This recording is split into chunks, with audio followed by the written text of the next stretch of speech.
Get ready to transform your home and thrive as a homemaker with these 7 essential tips. But be careful because failure to do number 6 can lead to detrimental results. Number 1, time management. Let's learn to prioritize our tasks from the order of most important to least important. Not everything is going to get done in one day, and that is a-okay.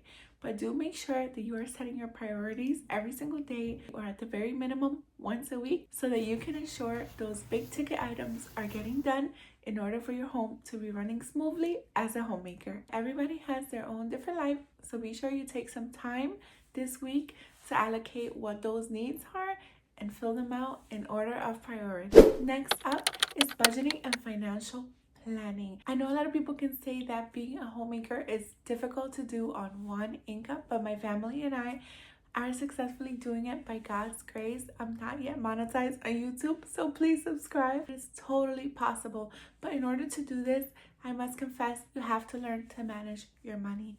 Be able to see what things are needed and what are not, and prioritize your life in order to be able to be a full-time homemaker. That's not to say that you cannot do side hustles and gigs later on, but it is totally possible to do without. And the more we learn to manage our finances, the easier we will see that will be. I know that groceries and everything like that are getting super out of hand. There are other ways we can try to combat this by shopping at Aldi, Walmart, or even gardening.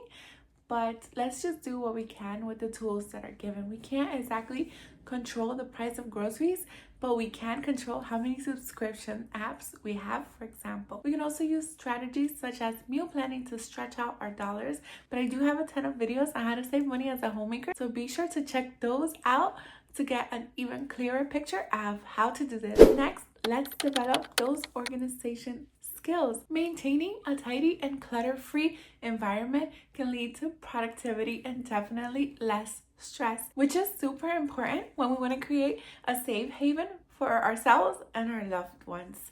Let's learn to declutter the items and let go of things that are no longer serving us. If you struggle to declutter, one major tip that I have is, instead of asking yourself, do you want, use, need, or love this item, ask yourself if you can go without it. And that will make things so much easier to declutter. And no matter how much we clean, we must remember that we can't clean clutter. So let's be sure to start there before tackling the deeper cleaning. Next up, we have cooking.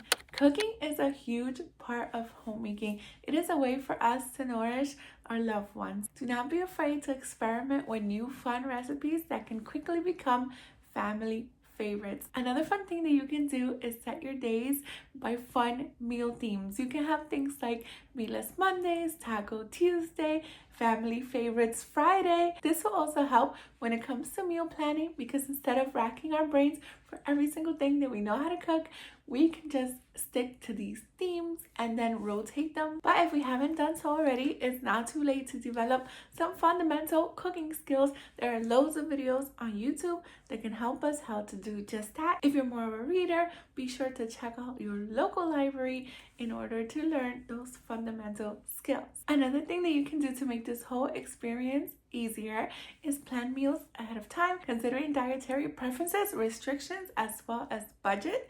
That way, it will make things a breeze because you know what you're cooking every single day and you can be prepared ahead of time. Next up, we have cleaning and home maintenance. In general, homemaking is the management of the home, and although that includes a lot more, it does also include cleaning and home maintenance. Learn essential cleaning techniques as well as establish your own schedule to make sure that everything is getting done to maintain a hygienic living environment. I follow the Fly Lady system and it has super duper worked for my family and I. I have loads of videos about that if you want to check those out.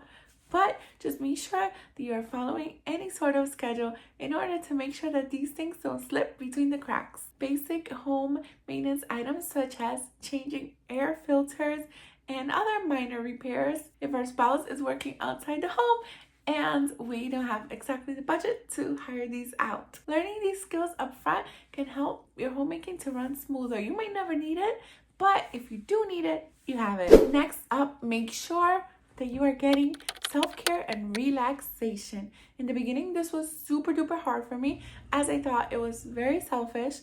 And plus, I was thinking that I can be doing something more productive. But what I failed to realize is that self-care and relaxation is productive. In order to pour out from a full cup, we must have a full cup to begin with. We cannot pour from an empty cup. And do I still struggle with this? Sometimes.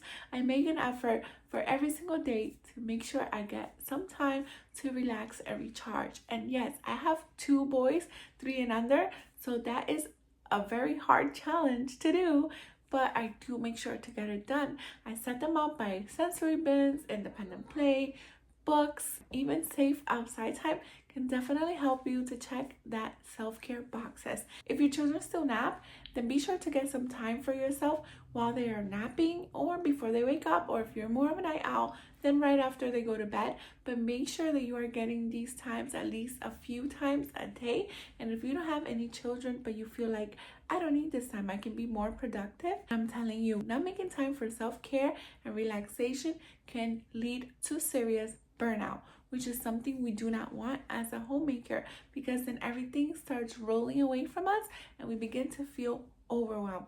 Homemaking is already 1,000 things, so please, if you have to take something else away, then do so, but do not compromise with this one. It could be anywhere from as little as 15 minutes or even 5 minutes. Just make sure that you are getting a longer session some other time during the week when it is more attainable to do that. Next, you want to make sure to continuously learn and adapt. Embrace a mindset of continuous learning and improvement in order to enhance your homemaking skills as well as adapt to life's sudden changes. We can search out books, online tutorials, and communities in order to keep expanding our knowledge and have someone else sharing our experiences. Be sure that you are connecting with other homemakers for support, as this can be a super lonely road. And if you have nobody, please remember that you have me. I answer every single one of my comments, so be sure to write down if you have any questions, comments, concerns, or just venting. I'm here for you. And remember, you're doing such a great job. Although sometimes life can throw some major curveballs at us and things can become pretty hectic. And if you're in that season right now, then check out this video here where I talk all about how to navigate those seasons in your homemaking, and I'll meet you there right now. Thank you so much for watching. Until next time, to God be the glory. Bye.